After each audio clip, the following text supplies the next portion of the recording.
mukwamba achangobva kuenda mukwamba abva kutiza pamusha kusiyana uko wakaita handitika mukwamba abva kutiza pamusha amenoone kungotaurawo munongoziva kuti kana paitika chiro vanhu vanokupawo pamusoro embuya musataure nemaoko munonyatsa kugara yanyu ndinotaura nokuti haisi nyaya yangu kwandireka kuti maoko papapa munondotaura imakanyana zvadaro sitoko ati inini mama ndapiwa advice kuti ndiende kwasitoko murume wangu aite sei adzoke sitoko mukadzi waCollin ndiye akati inini ndapiwa maadvice nevamwe kuti inini ndiende kupi sitori anobatsira ini ndakabvunza nemuromo wangu kuti azvizonetse here mangwani sasitori zvavanonzi vanodini vanorumbisa zvikanzi aiwa hanzi sitori itoriwo mwana inini kuzoti ndisimuke ndiende inyaya yekuti ndakati sitoko akaenda ega nekurwadziwa kwaari kuita pamwe anokwanisa kutora chiro chokukwadza chii kana murume kana chimwe chiro chinozongoitika saka inini ndipo ndakamuti sitoko iwe wadi kunga wamira tidini tiendetese umuperekedzi abva ati aiwa mama inini makutondinonokwera indobva ndamuti aiwa sirega ini ndidini ndiuyi foshuwa ini ndakabva kubasa kwangu ndobva ndaenda sitoko ndakatosvika apa patapinda pataenda sitoko nyaya yakasvika achitaura kana iwo sekuru wacho wakauya sitoko akasvika achiti inini ndoda kuti ndibatsirwe kuti murume wangu adzokerepi adzokere kumba murume wangu inini atiza chii atiza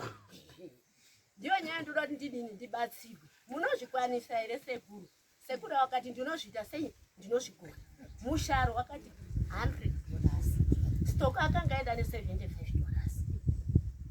zvikaina sitoko mari yomurutaura abva abhadhara 75 sekuru mari yomurutaura handinaba zvinezvi asi kuti mati inozodini inozouya kana kuti tidzoke zvikanzi nasekuru ayo ini ndobva ndabvunza ndikati sekuru kugadzira kwachemi munogadzira chirudzi nekuti ndinonzwa kuti munodini munoita zvekurombesa zvikanzi aiwa inini handirombesi munhu asingadini ba asi unoda kuromba munhu anoromba ngeanenge azvisane wataoda kudini ada kuromba ndokubva wati iwewe sitoko murume wako rumuda here sitoko akati inini sekuru murume wangu ndiri kumuita sei rumuda zvikanzi nasekuru Sithole saka ini ndakugadzira kuti murume wako adini adzokere sitoko akapiwa 14 days nasaSithole kuti murume wako anenge adzokera pai paumba musha $30 yangu yawasara nayo inofanira kuti dini iuye ngati alright tobva tauya tobva tagara 14 days dzakwana sitoko akafona mama 14 days dzaita sei dzakwana auya here baba waraini zvikanzi baba waraini haana kuuya nandati saka iwo haufunga kudini zvika ini ndakufunga kuti ndete kudini kubhadhara mari ngekuti pambacho zvingozonetsa ini ndobva ndatomuti nemuromo wangu sitoko kana zvaramba iwewe unyasa kuenda kojekesera sekuru kuti sekuru zviro zviya hazvina kudini ba hazvina kuita ba asi ndadini ndaunza mari yenyu sitoko akati ewe mwana ndobva aenda asvika sekudaro sitoko aenda kubhadhara mari sitoko aenda kubhadhara $30 yakasara akabva aenda kubhadhara yakasara akapa 14 days dzapera baba waraini haana kudini haana kudzoka sitoko bvaenda kubhadhara $14 iya aenda kubhadhara $14 $30 yakanga yasara sitoko ndobva azodzoka zvikanzi mama ini ndaita sei ndadzoka saka kudzoka uko ndaita mama ndikati kwanzini zvikanzi saSithole wataura kuti mukadzi akatora murume wako apa akatsika pahombe saka iwewe murume ndakukupa zviro zviri kuti usarudze zviro zviri kuti uri kuda here murume kana uri kuda murume tiuraye mukadzi handi munozvizwa sitoko ndopa akati ndakati mari inini kuuraya munhu handizviite sei handizvigoniba ngaatore ake chii murume ati sitoko murume ngaatorwe ake uyu saSithole bha ameno imwe muenzaniso chokutoti sitoko haana kuuya dai sitoko anga auya dai sitoko anga auya zvava zviri mumufoni sitoko apa akapiwa tsamba akabva auya kondurugara mwana ari kuchini kositoko chii kai mama ini ndapiwa samanisi samanisi rakanzi hanzi inini ndakaenda kuromba kuti baba waraini aite sei adzokere kumba sei zvikanzi ndo zvadini zvataura saka inini ndakakashamudzika ndikati saka iwewe sitoko wakazoenda koromba ndakatooneka ndakunetsana naye zvikanzi mama handii ndakadzika kati wakazodzika futi ndakadzika pakauya samanisi musi wacho makadzika paSithole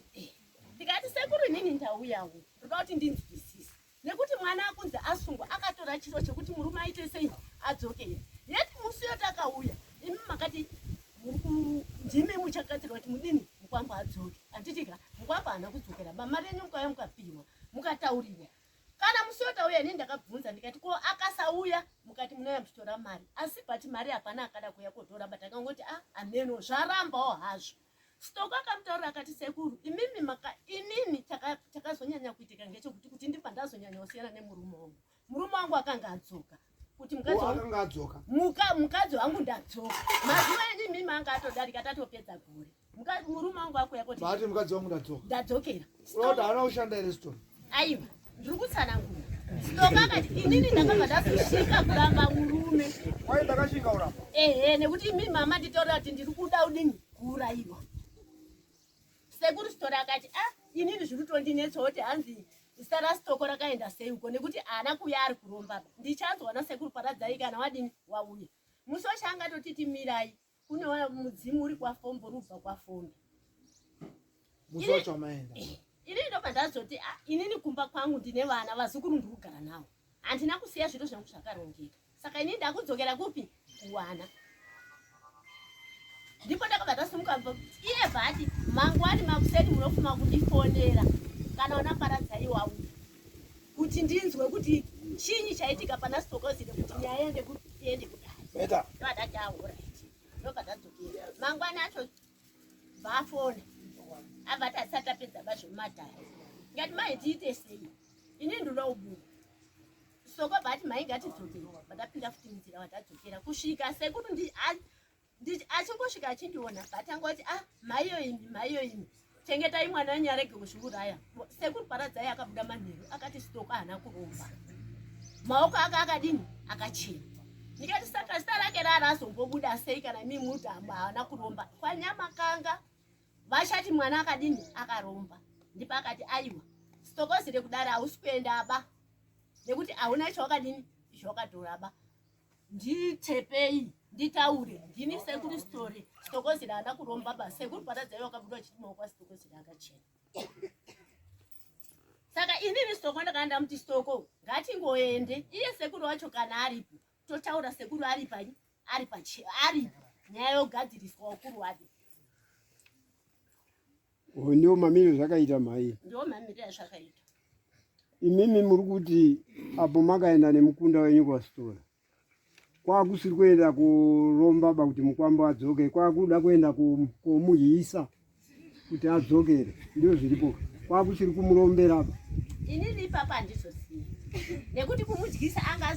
asingadyisi because angasepamusve aiwa kudyisa mumhepo apo muda maenda kuti adzokera mumhepo handisi mumhepo ere inini ipapo sekuru ini handizosiyiwo senini handisini muri dzenyaya zvaida iye Sitoko ari pachizvipindurira tiri ipapo sekuru chiremba wakati wanoda kubhadharwa bhuru kana kuti 200 years wachitaura naSithokozile iye chiremba iye wacho Sitole wacho asati asvika saka ndiko kuti mari hamune kubhadhara yakakwana basa saka uya asina kudzokere ba sekuru isusu takabvunza sekuru ava pakati hanzi Sitoko wana paradzai vati hanzi Sitoko haana kuromba handimurunzwisisa kwakanzi mari iri kutaurwa 200 ndeyekukumura magamba akaenda kwaNyamakanga ini ndipo ndakabvunza kuti magamba aizoenda kwaNyamakanga kodini ngekuti vanhu munhu anga ari mumusha mekwaTekeza Sitoko bvangonditi mai ichitai sei itai nyararai Sekuru Sithole akati panodikana bhuru remombe kana kuti $200 yekuti magamba abve kwaNyamakanga aende kumwamuna adzokere kwaSitole nekuti kumwamuna zvakatora saka kunyoresa kwakakuita kuti mune mari yeisati yauya ba zvamurutaura izvozvo ndo zvinhu zvaari kuda nekuti akaunza list ari kuunza mbichana saka zvamurutaura izvozvo ende mimi next time mukasungwa masungiswa nemunhu hamuendi kune munhu wacho kuti wakandisungisirei ba munoenda kudare mobvunza kuti